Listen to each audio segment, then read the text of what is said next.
जलन। ममता बहुत ही सीधी और प्यारी लड़की थी, वहीं सुनील एक सरल और आगे बढ़ने की सोच रखने वाला लड़का। सुनील, बेटा सुनील कहाँ है? अरे जरा एक गिलास पानी तो दे दो। हाँ माँ, अभी आया। क्या माँ, पानी तेरे सर के पास ही तो रखा है, क्या हो गया है? तबीयत खराब है क्या? अरे नहीं नहीं, वो उठने का मन ही नहीं कर रहा था तो देखा ही नहीं। वैसे क्या कर रहा है? यहाँ बैठना मेरे पास। माँ पढ़ रहा था। वो कहना नौकरी में तो वक्त नहीं मिलता, अब ऑफिस से घर आकर ही तो वक्त मिलता है। अच्छा अच्छा ठीक है, पढ़ ले जा बेटा। सुनील पढ़ लिख कर और आगे बढ़ना चाहता था, लेकिन माँ की तबीयत खराब देखकर सोचता है कि शादी ही कर ले। कब तक माँ का ख्याल वो अकेले रख पाएगा? तो एक दिन, माँ ये ममता है, मैंने इससे शादी, तुम्हारी तबीयत भी ठीक नहीं रहती तो मैंने सोचा शादी कर लेता हूँ। घर संभालने वाली और तुम्हें संभालने वाली कोई आ जाएगी तो अच्छा रहेगा। माँ अचानक से सामने बहू देखकर हैरान रह जाती है। बेटा ये क्या बात होती है? न बैंड, न बाजा, न दहेज, न शगुन, ऐसे कैसे बहू आ गई? माँ तू तो जानती है मैं नौकरी के साथ पढ़ाई कर रहा हूँ, तो कहाँ से इतना पैसा बचा पाता कि धूमधाम से शादी करता। वैसे भी माँ लोग तो आकर खाकर निकल जाएंगे, इसलिए बस वैसे ही। माँ जी मैं आपका ख्याल रखूंगी, वैसे भी ये आगे की पढ़ाई कर रहे हैं, अच्छा कुछ कर गए तो सबके दिन फिर से अच्छे आ जाएंगे। सास को ममता की बात ठीक तो लगती है, लेकिन मन में कहीं ना कहीं लगता है कि कहीं बहू बेटे को लेकर फुर्र ना हो जाए और फिर तो वो रह जाएगी अकेली। बेटा देख, मेरा जो कुछ भी है वो सुनील ही है, और सुनील का भी अब इस दुनिया में मैं ही हूँ और कोई नहीं। क्या सुनील? बिल्कुल माँ, लेकिन आज से ममता भी मेरे जीवन का अहम हिस्सा है जैसे तू है। सास को बड़ा बुरा लगता है कि उसकी सल्तनत में कोई और हिस्सेदार कैसे हो सकता है। कैसे कोई और उसके 30 साल के बेटे की जिंदगी में अचानक से आकर बराबर का हिस्सेदार बन सकता है। देख बहू, मैं भले थोड़ा बीमार रहती हूँ, लेकिन इसका मतलब यह नहीं कि घर की चीजों में मेरा कंट्रोल खत्म हो गया है। मैं आज भी इस घर की रानी हूँ, समझी? बेटा सोचता है कि ये माँ को अचानक से क्या हो गया। कल तक जो माँ कहती थी कि जिंदगी का कोई भरोसा नहीं, वो अचानक से जंग के मैदान की झांसी की रानी कैसे बन गई? माँ क्या हो गया है? सब ठीक है ना? अचानक कैसी बात कर रही हो? ममता का आज पहला दिन है, स्वागत करो उसका। आसपास की आंटियों को बुलाओ, नई दुल्हन की मुंह दिखाए करवाओ। खैर, सास होने का फर्ज निभाती है और बाद में एक सहेली के साथ बाहर निकल जाती है। क्यों री बताया नहीं कि बेटे का ब्याह कर रही हो? वैसे तो सारा दिन हम ही में घुसी रहती हो। अरे मुझे भी तो अभी पता चला, यूं अचानक सर पर लेकर आ गया। कहता है बहू है माँ तुम्हारी, अब इसको भी इतना ही मैं प्यार करता हूँ जितना तुझे करता हूँ। लो जी, ये क्या बात हो गई? क्यों इतना प्यार करता है? अरे माँ का प्यार तो ज्यादा होता है। अब उसको तो कोई दूसरा पति मिल सकता है, लेकिन तुम ही बताओ, क्या माँ की ममता किसी और की हो सकती है? ना जी ना, बेटे को समझाओ ये बात। अरे क्या समझाऊं, मुझे तो खुद ही समझ में नहीं आ रहा कि क्या हो रहा है। जो बेटा कल तक माँ माँ करता था, अचानक से बीवी बीवी का राग आलाप रहा है। हाँ, उसकी बीवी ना सुंदर और जवान है। सुंदरता के आगे तो एक से एक नहीं टिके, तो तेरा बेटा किस खेत की मूली है?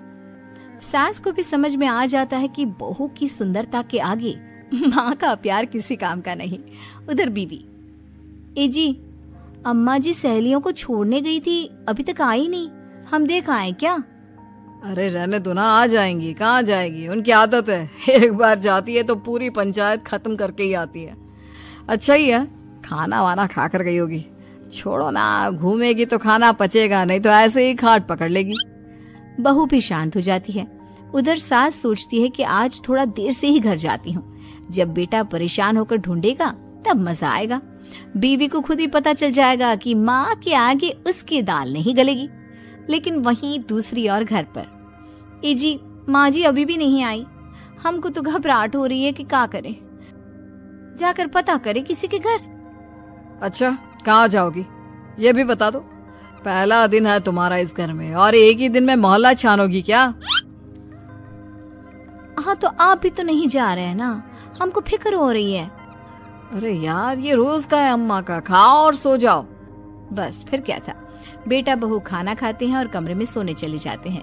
उधर जब सास को कोई देखने नहीं आता तो वो हार कर घर आ जाती है, जहाँ वो देखती है कि सारे घर की लाइट्स बंद है। सास को गुस्सा आता है। बहू, ममता बहू कहाँ हो? लेकिन सारे दिन की थकी बहू को ऐसी नींद आती है जैसे किसी ने भांग की गोली खिला दी हो। वो तो नहीं उठती। उठकर आ जाता है बेटा। क्या बात है अम्मा, काहे चिल्ला रही हो? अरे सो जाओ ना, सुबह की थकी है बहू, वो सो रही है। जोर से बोलोगी तो नींद खुल जाएगी उसकी। माँ को गुस्सा आ जाता है। फिलहाल तो सो जाती है, लेकिन मन ही मन ढेर सारा जहर बहू के लिए भरा होता है। सुबह बहू चाय बना रही होती है कि सास धीरे से गैस तेज कर देती है, जिससे चाय का बर्तन जल जाता है। और जैसे ही बहू चाय का बर्तन उठाती है, उसका हाथ जल जाता है। मेरा हाथ जल गया।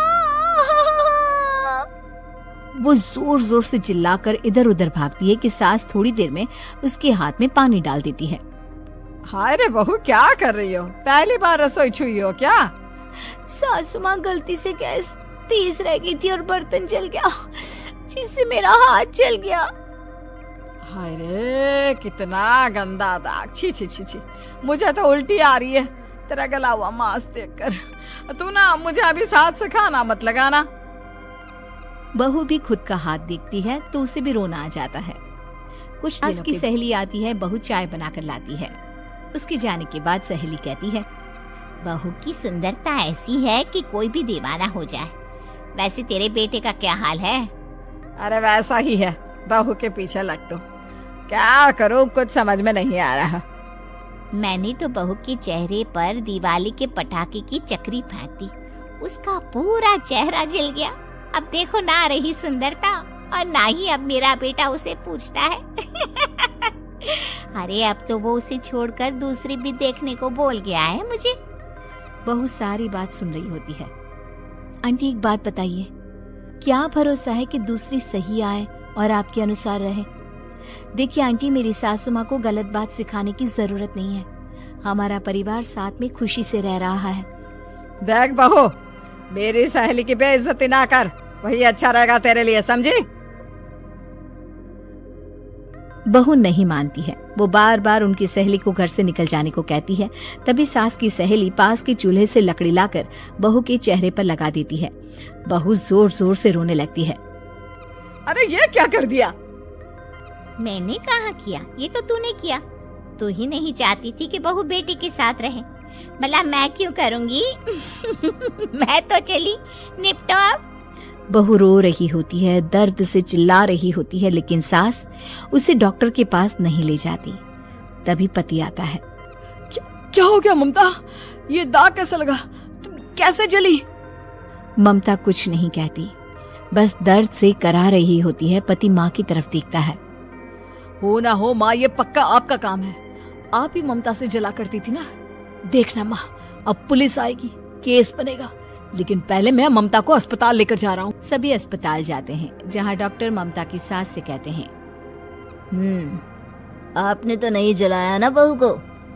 अब ममता की सास के तो पसीने छूट रहे होते हैं। वो घबरा कर कहती है, ना ना डॉक्टर साहब, कैसी बात करते हैं? हम क्या जलाएंगे अपनी बहू को?